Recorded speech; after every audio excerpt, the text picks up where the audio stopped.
Welcome everyone to this reading part 3, Reading for Information Analysis.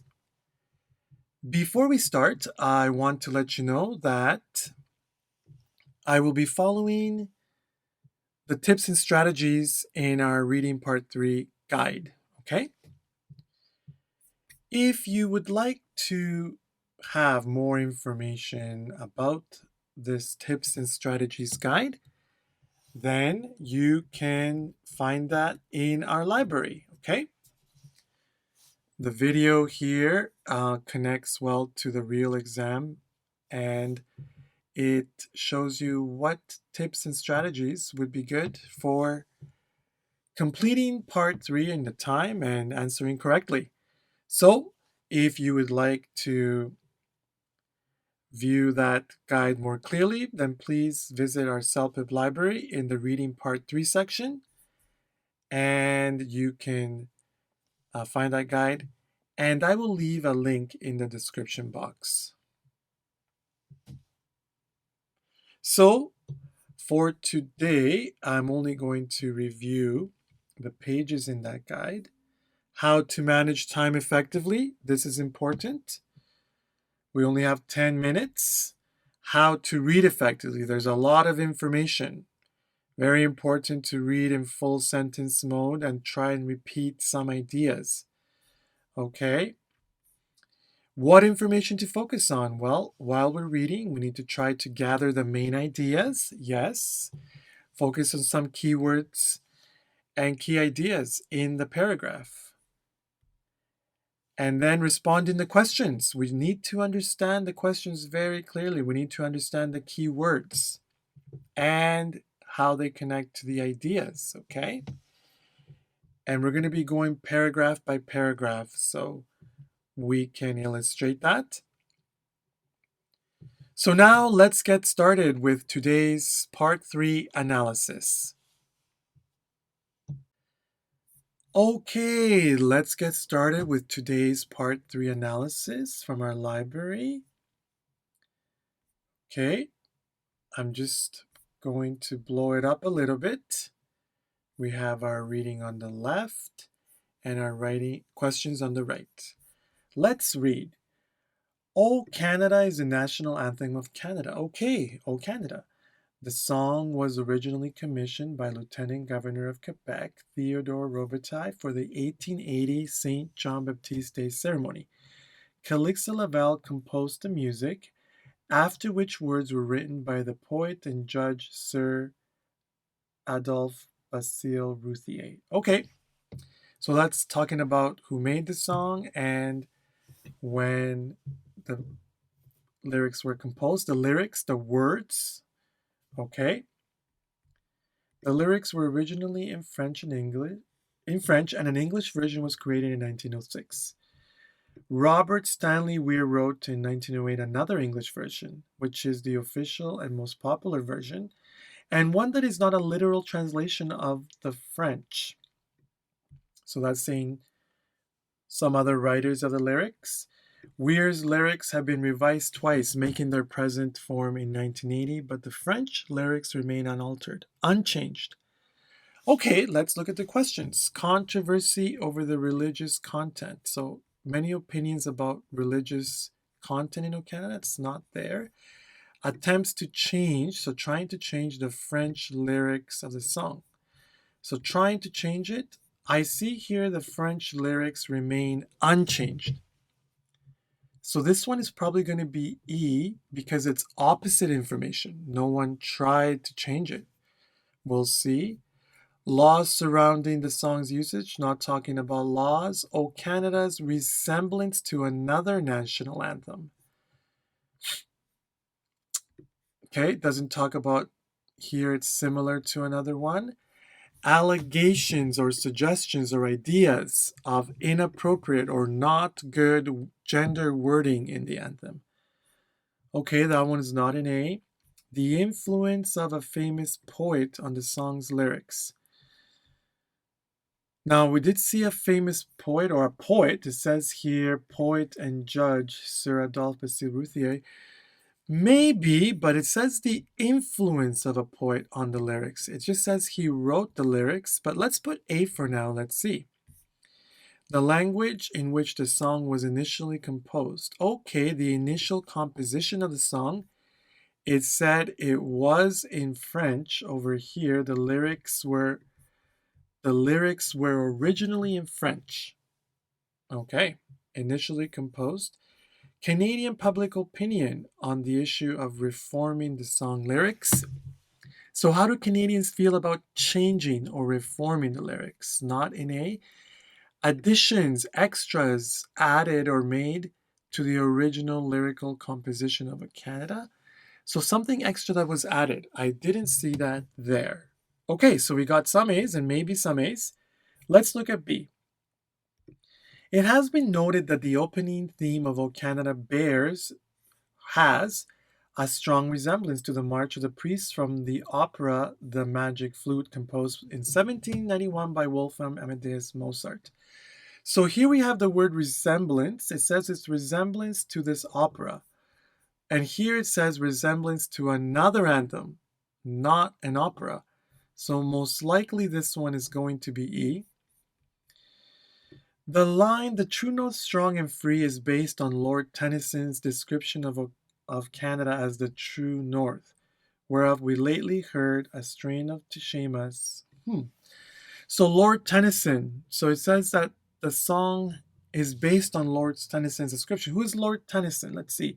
In the context of Tennyson's poem to the Queen, the word true means loyal or faithful. The lyrics, and okay. So Lord Tennyson, I see here, is a famous poet because he wrote for the Queen. Okay. And it says that that poem had an influence on the song. So that one means that 6 is B, not A. Okay. Because that poem by Lord Tennyson influenced the lyrics. Okay, the lyrics and melody of O Canada are both in the public domain, so this means that it's publicly available for everyone. A status unaffected by the trademarking of the phrases "with glowing hearts" and "des plus brillantes exploits" for the 2010 Winter Olympics in Vancouver. So I see here that there are no real laws surrounding O Canada, but they're available or should be only available in the public domain. So that's not a law. And trademarking of the phrases. So they did trademark the phrases for the Winter Olympics in 2010. And trademarking is a kind of copywriting or law. So 3 would be B. Okay. Let's go. Let's check on my time here. We're doing good. We have 4 minutes. Okay. Weir's original lyrics from 1908 contain no religious references and use the phrase "thou dost us command" before they were changed by Weir in 1914 to read "in all thy sons command." So I see here that some changes were made to the original lyrics. I remember that. D. Additions made, so that one is most likely C. Okay, because he changed or added.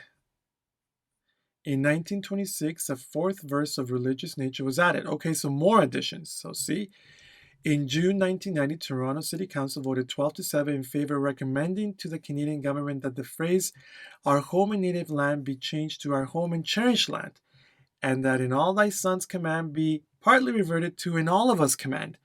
So there we see more changes to the lyrical composition.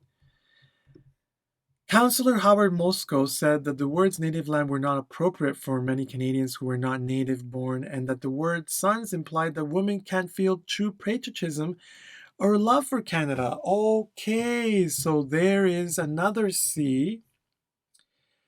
So controversy, well, not about religious, but about gender. Right, inappropriate gender wording for the anthem would be C over here, because it's saying that maybe women can't feel women and men. It's talking about gender. Senator Vivian Poy similarly criticized the English lyrics of the anthem as being sexist, and she introduced a bill in 2002 proposing change to change the phrase in all thy sons command to in all of us command. So again, that's more about she's saying it's strictly sexist, which is not really about men and women, gender. So that's why it's still this one is here is better.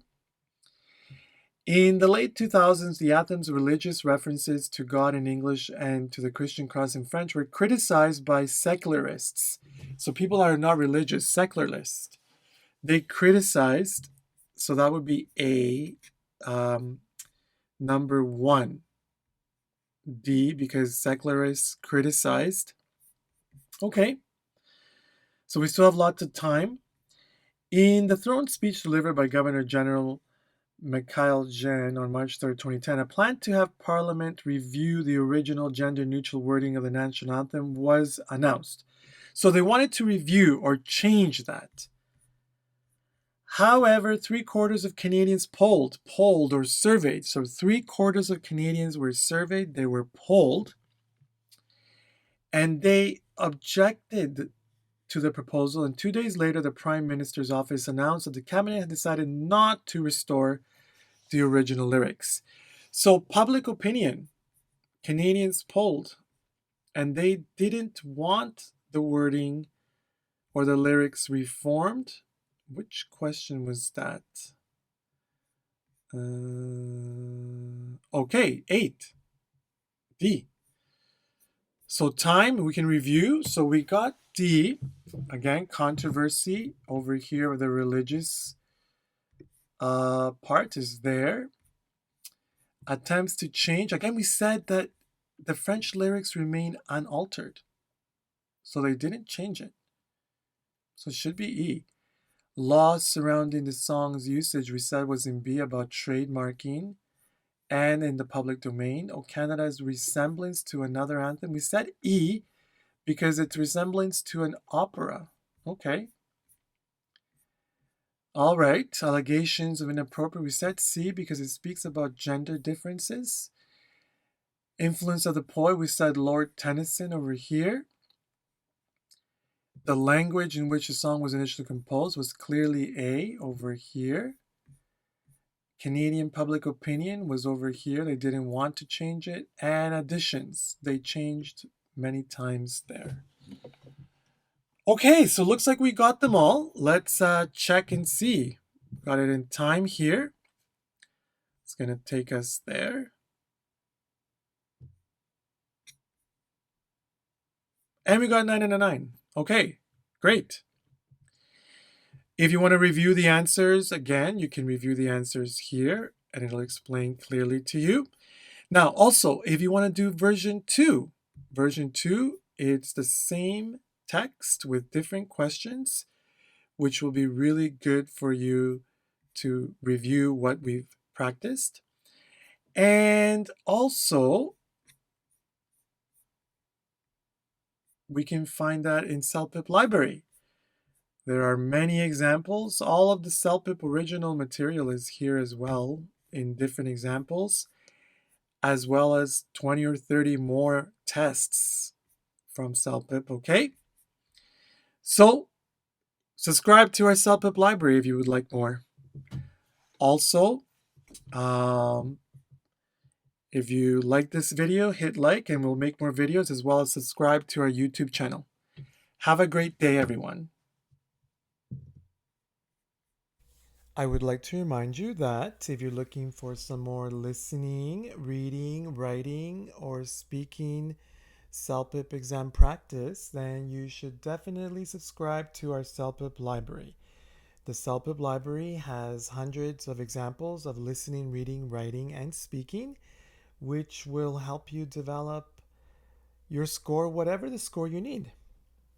Also, the library contains vocabulary, listening skills, reading skills, grammar, and writing skills exercises, which will really help you improve your general understanding of English and also for the exam. So, and you can purchase a 1-month pass or a 2-month or a 3-month subscription for a very low price. And of course, if you really enjoyed this content, then please like this video, share it, and also subscribe to our YouTube channel. That way we will keep on producing more CELPIP analysis for your development. Have a great day.